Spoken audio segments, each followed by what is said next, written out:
being able to get smart stats on your SSD and hard drive is really nice, right? You can get the temperature reading, firmware versions, lifetime estimates on the drive, its wear and tear, error counts and things like that. So in this video, we're going to be using Smartmontools to get this information on the command line on Linux, macOS, as well as Windows.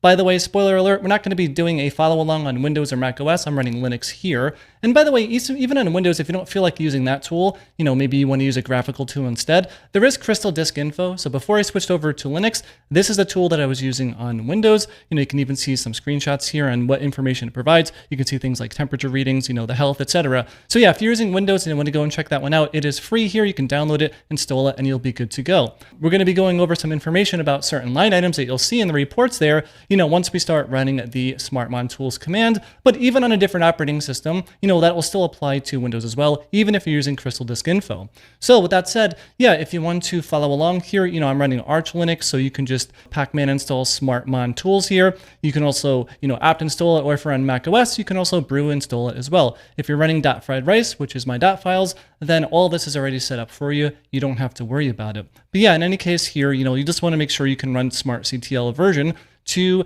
make sure you have it installed if you want to follow along. So smartctl, and then we can do -- version here. If your version's slightly different because it's newer, that's no problem. By the way, I'm slightly freaked out here. If you see an interruption on my webcam, there is a spider, a jumping spider that's 1 centimeter long, and it's really close to, where the lens is for the webcam. But in any case here, I'll do my best. So we need to basically get smart stats about a specific drive. So with that said, here we can get a list of all the different drives on our system. If you're using Mac OS, you can run, diskutil list, I believe it is. Yeah, diskutil list there. So it'll give you back maybe dev disk 0 here or 1, depending on how you have your Mac set up here. But going back to here, on my machine, I have 3 physical drives. I have this SSD here, internal hard drive. I've got another internal spinning disk drive and an external spinning disk drive here. But yeah, in your case here, these values might be different, but we are going to be running commands that operate on them. So I'm going to do some stats here on my SSD. And by the way, when you run some smartctl commands on Linux, you will need to use sudo. If you're following along on macOS, you can omit that. So in this case here, we can do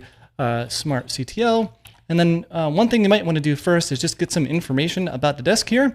And then in this case here, pop in your password. Yep, there we go. I'll also clear just so we have a little bit more room. But yeah, you can see if smart support is enabled or not. In my case, it is on all the different drives that I have. If it's not enabled on yours, no problem. You can do a one-time command here to enable it. So let me go back to the post here just to see what that was. Yep, check if it's enabled, blah, blah, blah. Yeah, I believe you just do like on, and then yeah, you do smart on like this. So you can run smartctl here, -- smart, and then you want to turn it on for whatever device that you have here. And that's going to persist across reboots there because it actually sends the instruction right to the firmware of your drive. And then most drives, whoa, that spider just jumped down and now it's looking at me. Okay, but yeah, it's going to write that to a persisted state in your drive there. Personally, I've never encountered a drive where that didn't persist it. So let us know in the comments if it didn't in yours. But in any case, once you run that, then you should see this smart support is enabled here. And then you can do things like running a basic health check. So for example, I can just do this instead, health. Yep, there it is. We can see, cool, it passed. But, this isn't like a pass-fail thing where pass means you're guaranteed really good there. So you want to get some more information out of your drive. So there's a couple of different ways you can do this one. You can run the xall flag here, which is going to give you all sorts of different stats about your drive. You can also run the legacy flag here, which gives you a little bit less information here. So let's run the long one here, get all the different information here. Now, there's a ton of output here. We're not going to go over everything line by line by line, but we will go over quite a bit here because there are some useful stats to take a look at. So for example, here's the very top, right? Just some information about your drive itself, right? It's kind of neat. We can see things like the firmware version, exact versions of SATA. In my case here, my SSD, you might have an NVMe, which is going to have some different information here. Get the local time, you can see if it's enabled, etc. Kind of neat little things here, as well as the capacity. By the way, this sector size will be important later. We'll go over that in a bit here, but maybe on modern drives, it won't be that important. Then there's all sorts of different data section here. Not a whole lot to go over in this video.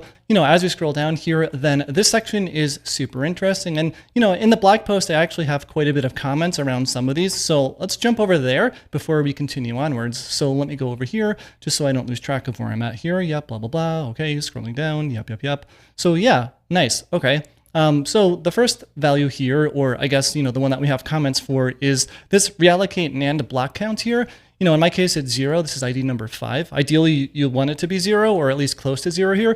Basically, these are blocks that have been permanently retired and replaced with spare blocks. This is a pretty common feature to have on SSDs, even ones back in 2014. So a small number might not necessarily be a problem, but if this count keeps increasing over time, maybe you check it and it's 2, and then maybe a month later it's 7 or something like that, that could indicate, just some flash wear or like basically media degradation there. So, keep an eye on this one, but don't freak out if it's a value above 0. Then we have things like power on hours, which is quite nice. In my case here, it's been up for over 100,000 hours here. So if you take this value and you calculate this one, I'm going to actually grab it to my clipboard here, and then we can paste that in. Divide that by 24 because number of days, that gives us like 4,207 days, and then we can do by years as well. And then we can see it's a little bit over 11 and a half, right? Because this is a desktop machine that I built in the end of 2014. And now, as you can see, it's about mid 2026. So yeah, in this case here too, it's been power cycled 159 times. That includes reboots and power outages because, I do have a UPS hooked up to my machine, but it wasn't always in an operational state. There was actually quite a few years where the UPS just wasn't working. So if I had a brownout or like a blip in power, then that would actually count towards this number here as well. Also, here we have unexpected power loss count 63. This is, just a hard cut of power, or it could even be something where, maybe at a software level, the machine locks and you just need to power cycle it here. Didn't get a chance to basically cleanly shut down. So yeah, this is value here. And okay, going down to, ID 194, here we have temperature, which is pretty neat here. It kind of just shows you 37 degrees Celsius here, as well as a minute and a max. There's actually a lot more information about temperature later on that, you can see here too. Just for a heads up, I happen to live in New York. It's really hot here in the summers, 100 degrees Fahrenheit, about 38 C there. I don't always turn the AC on. Yeah, let's move on to some other interesting ones around errors potentially. So here, current pending ECC count here, ideally you want to have 0 here. These are basically blocks or sectors that have experienced read errors and they're waiting to be retested. Now, it's kind of interesting. So if this value is high or it's some non-zero value, it may actually decrease over time there if the drive is able to later read or rewrite that data successfully. So be mindful of that one. And then also here we have offline uncorrectable, ID number 198. Ideally, you also want to have 0 here. It indicates these are blocks or sectors that could not be read or corrected during offline testing. So basically a 9-0 value often accompanies data loss. So if you have, a decently high number here, you may want to go and consider, maybe getting a different drive, or at the very least, making sure all of your data is backed up.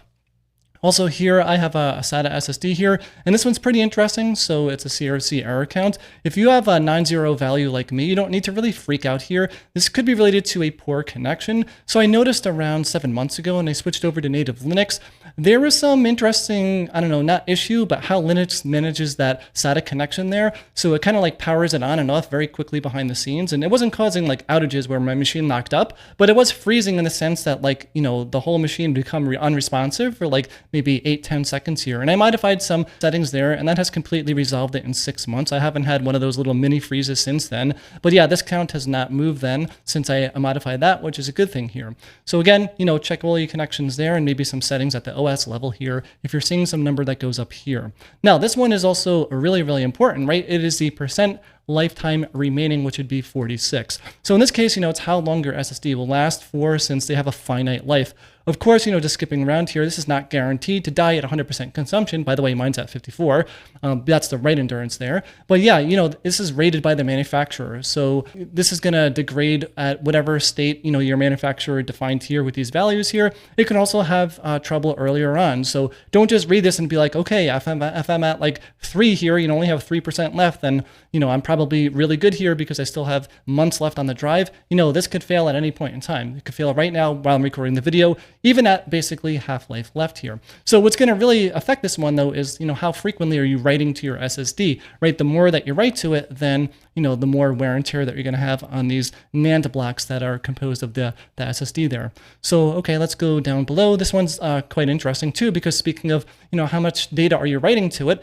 Now, I will mention here, too, this is total LBAs written, number 246 here. I've noticed that maybe modern SSDs, I've actually never seen the outputs, with my own eyes, but, they might have a different value here, or maybe a different ID around total bytes written, which would be quite nice. You don't need to do some calculations to get that. But in my case here, I kind of threw out the formula here. If you have an older SSD or you don't have total bytes written, then yeah, you can calculate total bytes written by basically taking the LBA amount, which is this one here, which would be this, and then multiply that by the sector size. So if we scroll all the way up here, near the top of the outputs here, we have a sector size of 512 bytes on my SSD here. Yours might be different, but just remember whatever that number is, right? 512 in this case. So you multiply those numbers and then you divide it by the number of bytes in a terabyte. So basically 1 and a whole bunch of zeros here. And then that will give you, in my case here, around 71 terabytes were written here. If I take this value here, pop it into the calculator, and then what do we do? We need to multiply this by 512, right? Oh, I don't think I actually copied that. Oh, there we go. Yeah, then we multiply this by 512, and then we need to divide this by just a whole bunch of zeros here. That was too many, and there we go. So this is, number of bytes in terabyte, and then we have basically, 71 terabytes, let's say. So yeah, pretty handy way just to calculate that if you need it. And yeah, the other stuff, not a whole lot to go over here. You'll hopefully want to see no errors being logged here, as well as completed without errors for your testing over here. And yeah, now, there's a whole bunch of more information around temperatures. For example, the current temperature, or, the min and the max, and then also maybe some ratings from your hardware manufacturer. Again, some of these values here might be different depending on the drive that you have, right? If you have like an NVMe, maybe these numbers are going to be different. You have a different SSD, even if it's SATA one from maybe a different manufacturer, again, these values could be different. So yeah, just more information here. And this kind of just gives you a subset information that we went over before, formatted a little bit differently. If you want something maybe a little bit more quicker to skim here, you can see things like power on hours and, number of things, number of etc., number of errors, blah, blah, blah, temperature, etc. You can go and check this stuff out at your discretion here if you want to learn more details. But yeah, that's basically it here on just getting some smart stats out of your system. Again, going back to what we ran before here, you can run this on a hard drive as well, like a spinning disk drive, then an SSD, for example. If I run it on my spinning disk drive here, then we'll get all sorts of different stats here. And if you go back up, scrolling around, yeah, I'll go up a little bit more. You can see here it's been powered on about the same amount time. Let me make sure that's the right one. No, you can see it's actually over here. So yeah, now I'm going to scroll down a little bit more.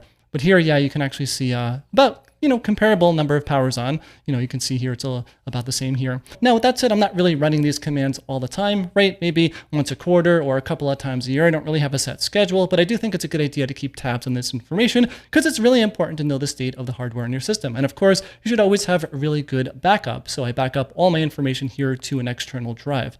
So that said, if you have any questions, let us know in the comments below. Maybe you have some interesting flags to use with this tool, or maybe you're using a different tool. Let us know too. That could be interesting. So with that said, yeah, if you liked the video, please give it a thumbs up. Really does help a lot. Thanks a lot for watching, and I'll see you in the next one.